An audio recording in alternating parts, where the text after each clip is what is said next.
They told everyone I was the one who gave up. They rewrote my story before I even had a chance to live it. It wasn't failure. It was something bigger, something invisible back then. I remember sitting alone in my room, hearing whispers about me that never reached my ears.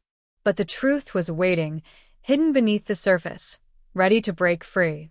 My name is Sarah, I'm 27 years old, and I live in a small town where everyone thinks they know my story, but they don't. This is the story of how my own mother refused to invite me to her birthday, until her friends saw what I did. Growing up, everyone expected me to follow a clear path. Be a doctor, they said. Make us proud. It was always about success, the kind you measure in degrees, white coats, and trophies. I wanted that too, at least on the surface. But life doesn't always follow the plan you make. By the time I was 22, exhaustion had taken over. Nights spent studying turned into sleepless nights filled with anxiety and doubt. I hit a wall. Burnout like I'd never imagined. I told my family I needed a break, but their response was cold and distant. She's just taking a break, my father said, almost like it was temporary and unimportant. We don't talk about that anymore, my older brother added, walking away. Their silence spoke louder than words. I was no longer the shining star I was supposed to be. Slowly, I stopped answering calls. I withdrew from everything. It felt like I was falling, but no one noticed. No one asked if I was okay. So I started over, quietly, in the shadows, hoping to find a new version of myself that no one else would see. After hitting that low point, I knew I needed something different, something small, something real.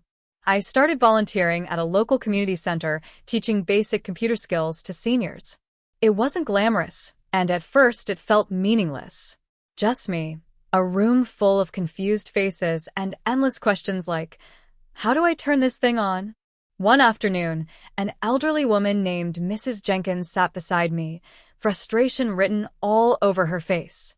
This machine hates me, she muttered as she struggled with the mouse. I smiled softly and said, it's not the machine, it's just learning, just like us.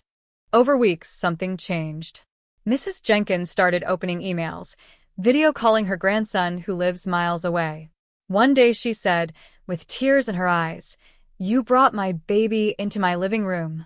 That moment stayed with me, a quiet reminder that even the smallest actions can make the biggest difference. I didn't have a grand plan or headlines. I wasn't looking for recognition. But that feeling, that sense of purpose, started to grow inside me. It didn't make headlines, but it mattered. What started as a small, quiet effort quickly grew beyond what I imagined. Word spread that the classes helped seniors connect with their families, friends, and the world again. I began developing a simple app that made video calls and messages easier for them. Within a year, we were onboarding over 1,200 seniors every month. Our email newsletters had a 78% open rate, higher than some Fortune 500 companies. We partnered with local libraries, retirement homes, and community centers. It felt like a movement, and I was proud of what we were building. But at home, it was like none of this existed.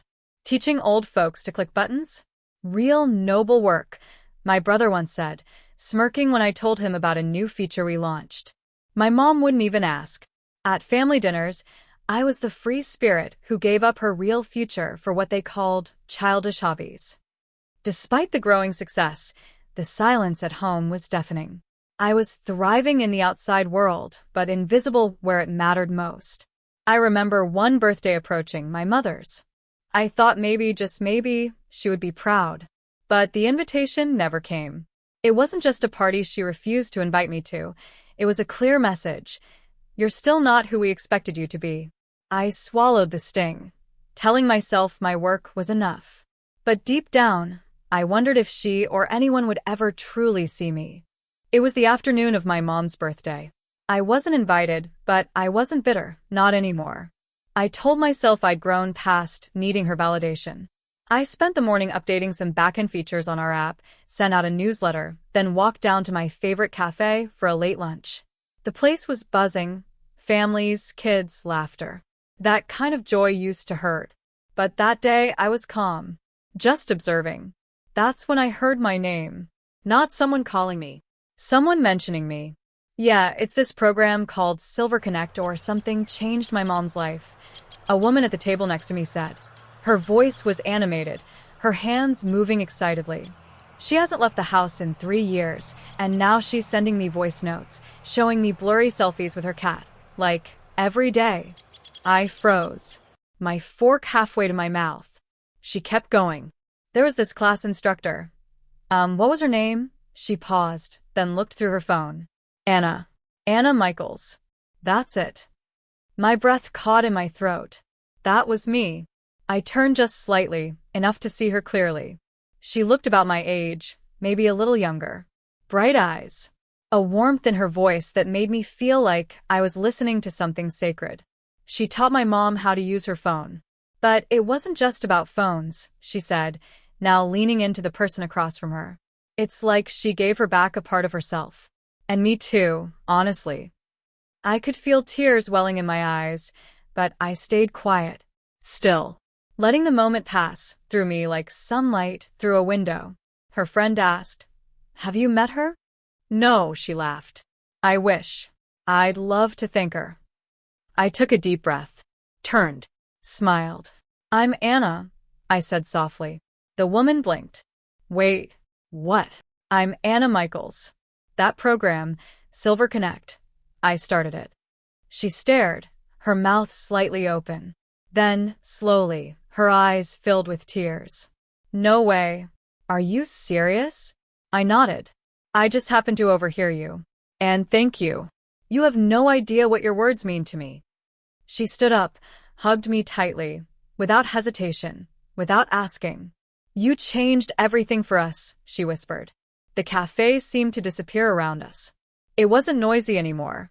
It was just two people, two stories colliding at the perfect moment. And suddenly, I didn't feel invisible. Not because I demanded attention, but because the truth walked in by itself and refused to stay quiet. A few days after that cafe moment, a message showed up in my inbox. It was from my mom. Subject line: "Saw something today." The message was short. No apologies. No long confessions. Just a sentence that read, "Your friend Lisa was here. She showed us what you've built. I didn't know. I'm sorry for not asking sooner." No emoji. No signature. Just that. And somehow it was enough. I didn't reply. Not right away. I just let the words sit with me like warm tea in cold hands. Later that week, my brother called. We hadn't spoken properly in months. He cleared his throat awkwardly, then said, "So, Grandma's using emojis now. And she keeps calling you that smart girl. I guess you're doing something real." Huh? I laughed. "I guess I am." It wasn't a full circle moment. It wasn't movie perfect. But it was real. Small gestures. Quiet acknowledgments. A shift in the air. For the first time, I wasn't aching for their applause. I wasn't performing. I was just me, doing the work that mattered, loving people in ways that didn't need to be televised.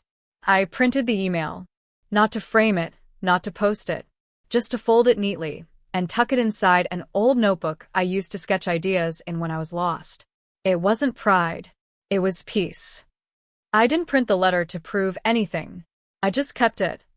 And that was enough.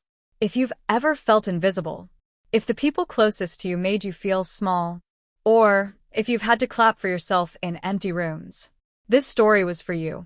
Not every celebration comes with balloons. Sometimes it comes in silence, in peace, in the quiet certainty that what you're building matters, even if no one sees it yet. I see you. I see the work you're doing in the dark, the patience, the healing, the becoming. You're not behind. You're not late.